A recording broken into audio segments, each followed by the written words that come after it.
Hello students, कैसे हो आप लोग? सभी अच्छे से होंगे, खैरियत से होंगे। Welcome again to frontline nursing classes. आज का जो हमारा टॉपिक है दैट इज ट्यूबरक्लोसिस। आज हम बात करने वाले हैं ट्यूबरक्लोसिस क्या होता है, ठीक है, इसके टाइप्स क्या है, इसके कॉजेस क्या है, इसके सिम्टम्स क्या है, ठीक है, इसकी पैथोफिजियोलॉजी क्या है, इसका ट्रीटमेंट क्या होगा यहाँ पे एंड इसकी कॉम्प्लिकेशंस क्या होंगी। Let's start this video with definition.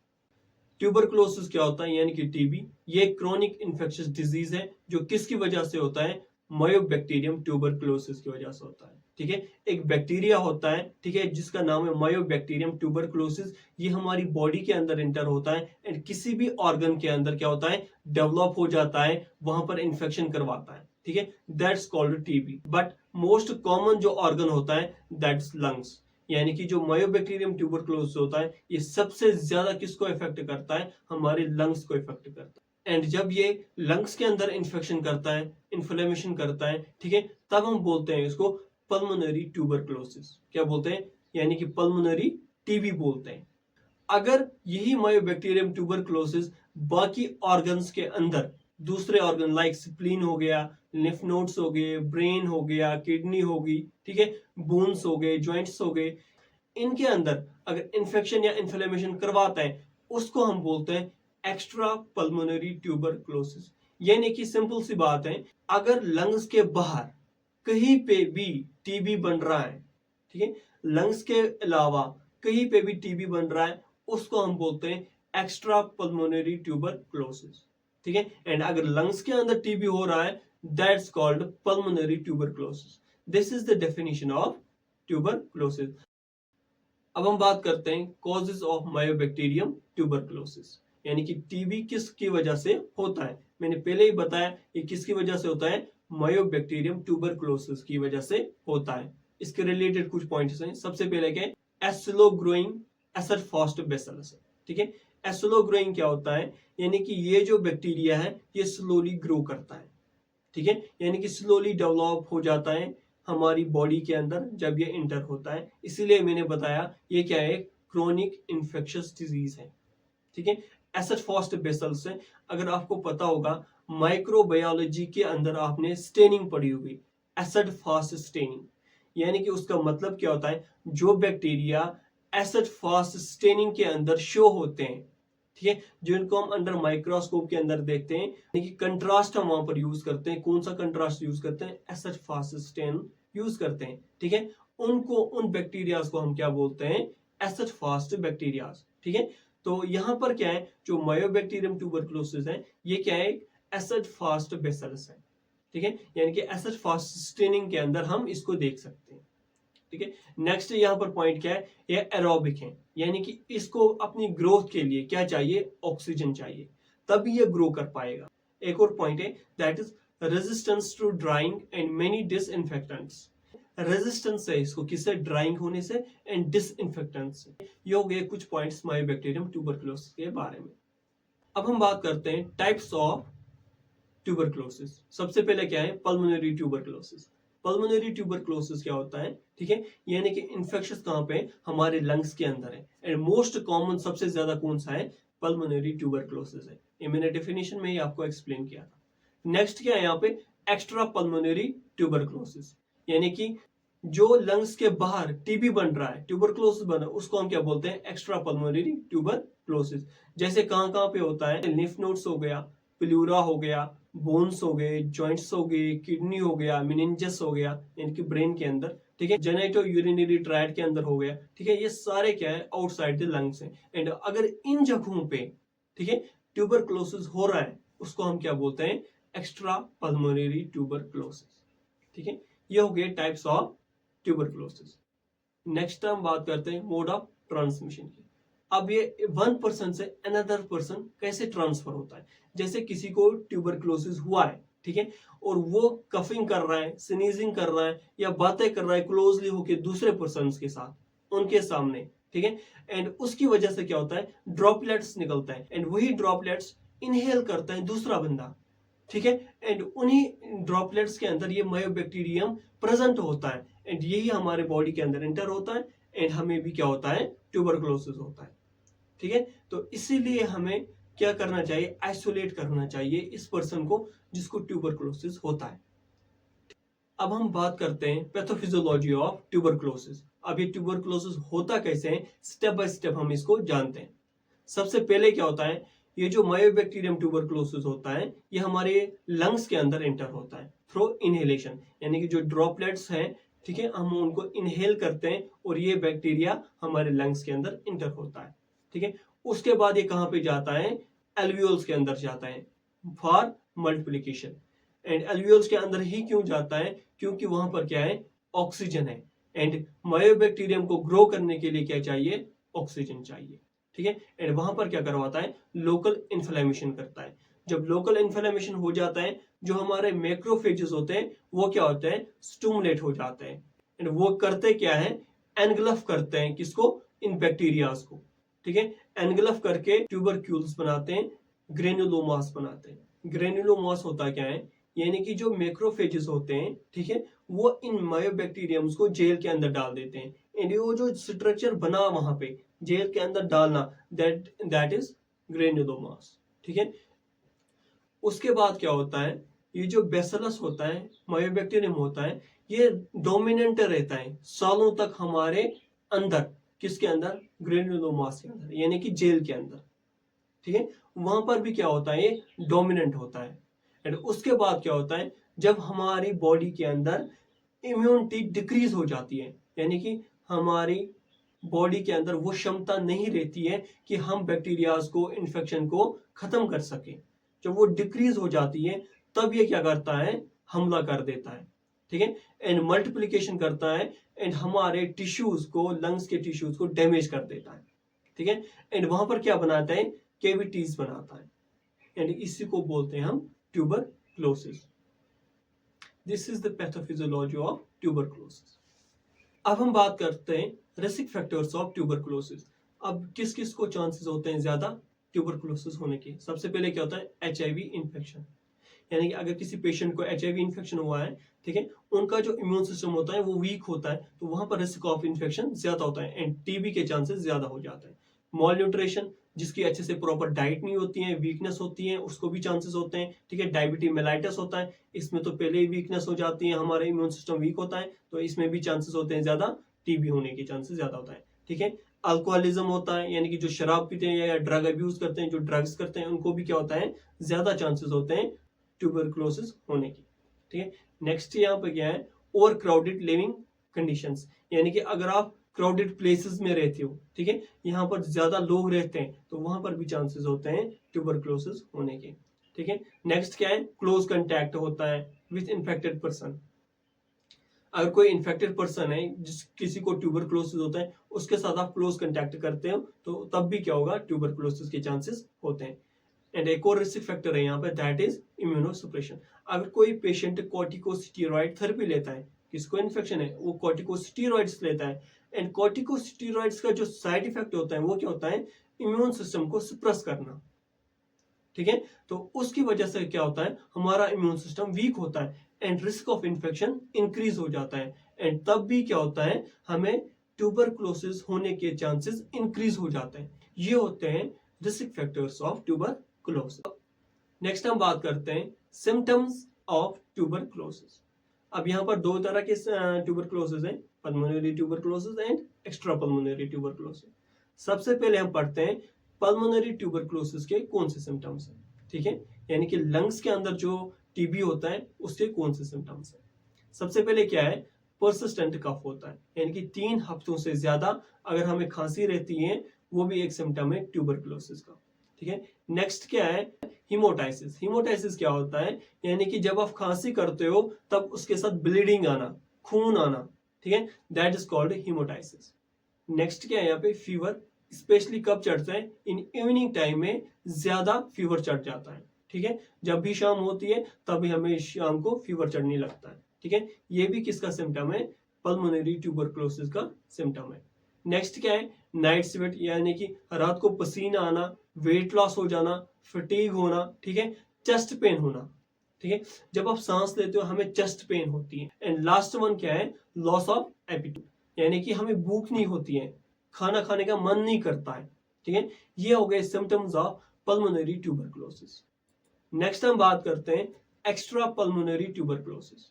तो अब यहाँ पे कौन से सिम्टम्स होते हैं, ये डिपेंड करता है विच ऑर्गन इज इन्वॉल्व्ड, यानी कि कौन से ऑर्गन में ट्यूबरकुलोसिस हुआ है उसके ऊपर डिपेंड होता है। ठीक है, सबसे पहले अगर हम बात करेंगे लिम्फ नोड्स टीबी, अगर लिम्फ नोड्स के अंदर ट्यूबरकुलोसिस हुआ है वहां पर क्या होता है, पेन लेस स्वेलिंग हो जाते हैं, यानी जो हमारे लिम्फ नोड्स होते हैं वहां पर स्वेलिंग हो जाते हैं, जहां जहां पर भी हमारे लिम्फ नोड्स हैं, ठीक है, वहां वहां पर क्या होती है, स्वेलिंग हो जाते हैं, बट कोई दर्द नहीं होता है, कोई पेन नहीं होती है। ठीक है, नेक्स्ट क्या है, बोन के अंदर ट्यूबरकुलोसिस होना, वहां पे क्या होता है, बहुत ज्यादा पेन होती है, डिफॉर्मिटी हो जाती है बोन्स की, एंड बहुत ज्यादा वीक होती है हमारी बोन्स। ठीक है, नेक्स्ट क्या है यहाँ पे, मिनेंजल टीबी, यानी कि जो हमारे ब्रेन के अंदर अगर टीबी हुआ है, मिनेंजस क्या होते हैं, एक लेयर होती है, कवरिंग होती है ब्रेन की, ठीक है, वहां पर टीबी होना, ठीक है, उसकी वजह से क्या होगा, हेडेक हो जाएगा, नेक स्टेफनेस हो जाएगी, जो हमारी नेक है ये क्या होगी, स्टेफ हो जाएगी। ये हो गए symptoms of extra pulmonary tuberculosis. अब हम बात करते हैं डायग्नोसिस ऑफ ट्यूबरकुलोसिस, किस तरह हम ट्यूबरकुलोसिस को डायग्नोस कर सकते हैं। सबसे पहले क्या होता है, history collection and physical examination. उसके बाद हम क्या करते हैं, लेबोरेटरिकल टेस्ट करते हैं, जिसमें हम क्या करते हैं, स्पूटम एग्जामिनेशन करते हैं। मैंने पहले ही बताया था, ये जो बैक्टीरिया है, मायोबैक्टीरियम ट्यूबरकुलोसिस होता है, ठीक है, ये क्या होता है, एसिड फास्ट बेसिली होता है। ठीक है, तो एसिड फास्ट बेसिली को देखने के लिए हम कौन सी स्टेन करते हैं, जील नीलसन स्टेन करते हैं, इसके जरिए हम इस बैक्टीरिया को देख सकते हैं। नेक्स्ट यहाँ पे क्या होता है, कल्चर ऑन लेविनस्टन। ठीक है, यहाँ पर क्या होता है, जेंसन मीडियम हम यूज करते हैं टू डायग्नोज ट्यूबरकुलोसिस। ठीक है, एक और चीज होती है यहाँ पे, दैट इज जिनेक्सपर्ट टेस्ट। ये क्या हो, ये कौन सा टेस्ट होता है, इसमें हम टीबी वाले बैक्टीरिया यानी कि मायोबैक्टीरियम को डिटेक्ट करते हैं, एंड ऑल्सो क्या यहाँ पर चेक करते हैं, रेजिस्टेंस चेक करते हैं रिफॉर्मसिन की। अगर पेशेंट को ट्यूबरकुलोसिस हुआ है एंड उसको हम रिफॉर्मसिन टेबलेट दे रहे हैं, ठीक है, उससे कोई फर्क नहीं पड़ेगा पेशेंट को। क्यों, क्योंकि मायोबैक्टीरियम ट्यूबरकुलोसिस को क्या हुआ है, एक रेजिस्टेंस है, किसके रिलेटेड, रिफॉर्मसिन के रिलेटेड, यानी कि रिफॉर्मसिन उसका कुछ नहीं बिगाड़ सकती। ये भी हम चेक करते हैं इस टेस्ट के अंदर। ठीक है, और कौन सा टेस्ट हम कर सकते हैं, मोनटॉक्स टेस्ट, ट्यूबरकुलिन स्किन टेस्ट होता है। यहाँ पर तभी हम पॉजिटिव बोलते हैं जब, यानी कि जो इंजेक्शन हमने स्किन के अंदर किया है, ठीक है, यहाँ पर किया हमने, एग्जांपल दे रहा हूँ, सबक्यूटेनियस लगाया, उसके बाद 48 to 72 आवर्स के बाद, 2 से 4 दिन के बाद, अगर यहाँ पर डिस्कलरेशन हो गई है मोर देन 10 mm, यानी कि 10 mm से ज्यादा यहाँ पर कोई निशान पै गया, ठीक है, तो ये पॉजिटिव होता है कि पेशेंट को क्या हुआ है, ट्यूबरकुलोसिस हुआ है। ठीक है, ये कंफर्म कराता है। और कौन से टेस्ट हो सकते हैं यहाँ पे, ठीक है, इमेजिंग टेस्ट कर सकते हैं, जिसमें हम क्या कर सकते हैं, एक्सरे कर सकते हैं, सीटी स्कैन कर सकते हैं, एमआरआई कर सकते हैं।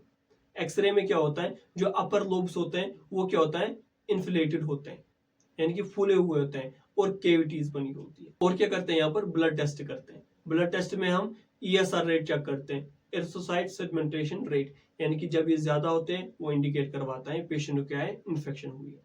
ठीक है, ये हो गए डायग्नोसिस ऑफ ट्यूबरकुलोसिस। अब हम बात करते हैं ट्रीटमेंट ऑफ ट्यूबरकुलोसिस। ठीक है, यहाँ पर क्या देते हैं हम, डॉट्स थेरेपी देते हैं, ठीक है, एंटी ट्यूबरकुलोसिस ड्रग्स देते हैं हम यहाँ पे, इसको हम बोलते हैं ATT। ठीक है, तो यहाँ पर जो फर्स्ट लाइन ड्रग्स होती हैं, ठीक है, वो मैं आपको बता दूंगा, एंड उनकी एब्रिविएशंस भी बताऊंगा, एंड उसका कलर कोड भी बताऊंगा।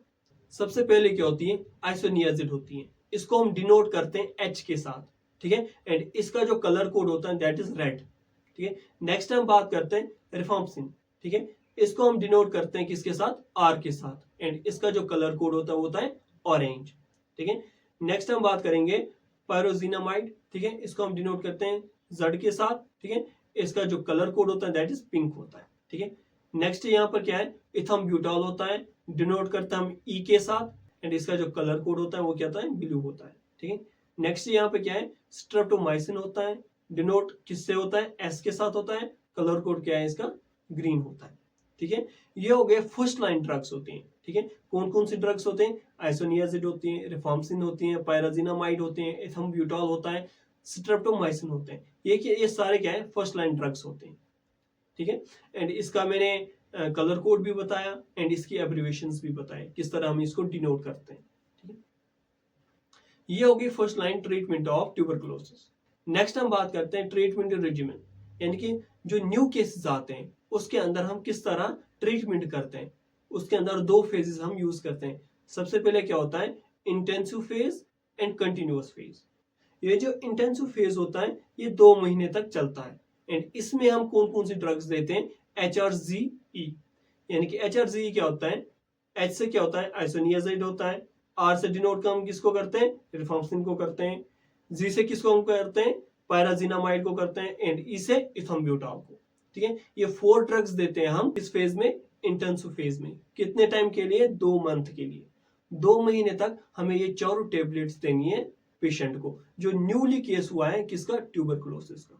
एंड उसके बाद कंटिन्यूअस फेज 4 महीने तक चलता है एंड 4 महीने तक हमें 2 ड्रग्स देनी है। कौन कौन सी, H एंड R।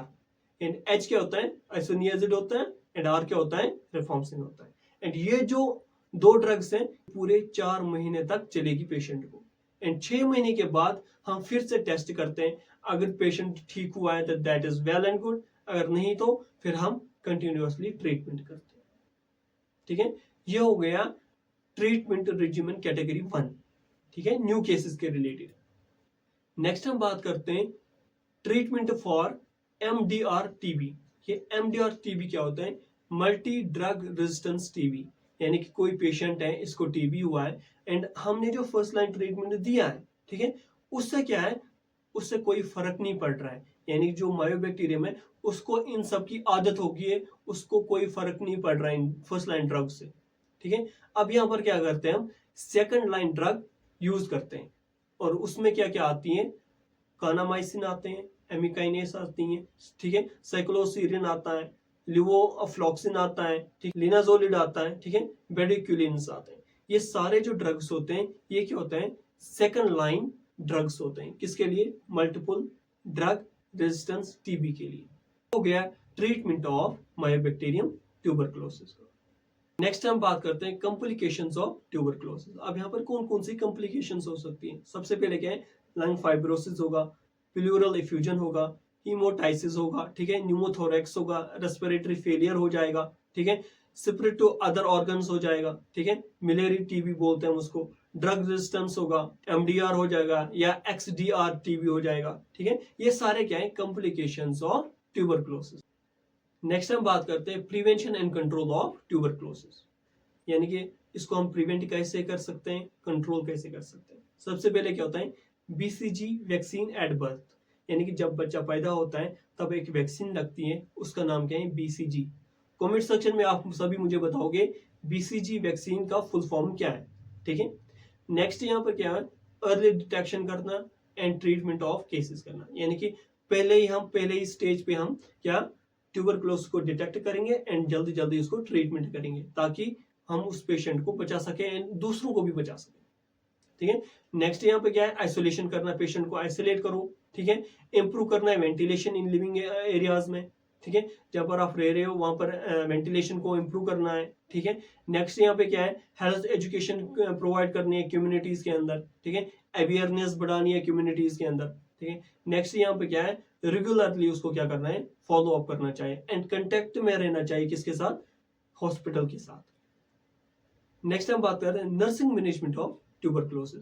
अब यहाँ पर नर्स का रोल क्या है, सबसे पहले यहाँ पर क्या है, नर्स क्या करेगी, मॉनिटर करेगी, कफ, स्पूटम, फीवर, वेट, ये सारा क्या करेगी, चेक करेगी, ऑब्जर्व करेगी, रेस्पिरेटरी डिस्ट्रेस तो नहीं हो रहा है, ठीक है, रेस्पिरेशन रेट चेक करेगी, ऑक्सीजन सैचुरेशन चेक करेगी, ठीक है, आइसोलेट करेगी टू प्रिवेंट ट्रांसमिशन, ठीक है, आइसोलेट करेगी पेशेंट को ताकि ट्रांसफर ना हो दूसरे पेशेंट्स को। ठीक है, यहाँ पर क्या करना है, प्रमोट करना है एयरवे क्लियरेंस, यानी कि जो एयरवेज होते हैं उनको क्लीन करके रखेगी, किस तरह डीप ब्रीथिंग करवाएगी पेशेंट को, कफिंग एक्सरसाइज करवाएगी। ठीक है, उससे क्या होगा, जो एयरवेज है वो क्लीन रहे, सक्शनिंग करेगी यहाँ पे। ठीक है, नेक्स्ट यहाँ पे क्या है, एडमिनिस्टर करेगी मेडिकेशंस एज प्रिस्क्राइब्ड, यानी कि जो डॉट्स थेरेपी डॉक्टर ने प्रिस्क्राइब की है, ठीक है, वो एंश्योर करना है, वो प्रॉपरली देना है पेशेंट को। ठीक है, यहाँ पर मॉनिटर करना है साइड इफेक्ट ऑफ ड्रग्स, यानी कि जो ड्रग्स हम दे रहे हैं उनका साइड इफेक्ट तो शो नहीं हो रहा है, उसके सिम्टम्स तो शो नहीं हो रहे हैं, ठीक है। जैसे क्या है, हेपेटोटॉक्सिसिटी, यानी कि जो हमारा लिवर है उसकी टॉक्सिसिटी होना, ठीक है। एंड यहाँ पर ऑल्सो क्या है, विजुअल डिस्टर्बेंस हो जाएगी, यानी कि विजन में प्रॉब्लम आएगी, देखने में हम अच्छे से देख नहीं पाएंगे, ठीक है। ये सिम्टम्स शो होने लगेंगे, साइड इफेक्ट होते हैं किसके, ये डॉट्स थेरेपी के।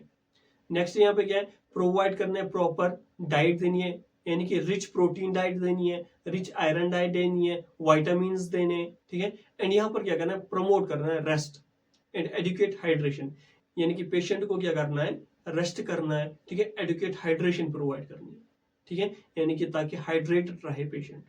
ये होती है नर्सिंग मैनेजमेंट ऑफ ट्यूबरक्लोसिस। इसी के साथ आज का हमारा जो टॉपिक होता है वो कंप्लीट होता है। उम्मीद करता हूँ आपको ये टॉपिक अच्छे से समझ आया होगा, ठीक है। Thank you for watching frontline nursing classes. Video को लाइक करो, शेयर करो, चैनल को सब्सक्राइब करो एंड मिलते हैं अगले वीडियो में। तब तक के लिए अल्लाह हाफिज, अस्सलाम वालेकुम।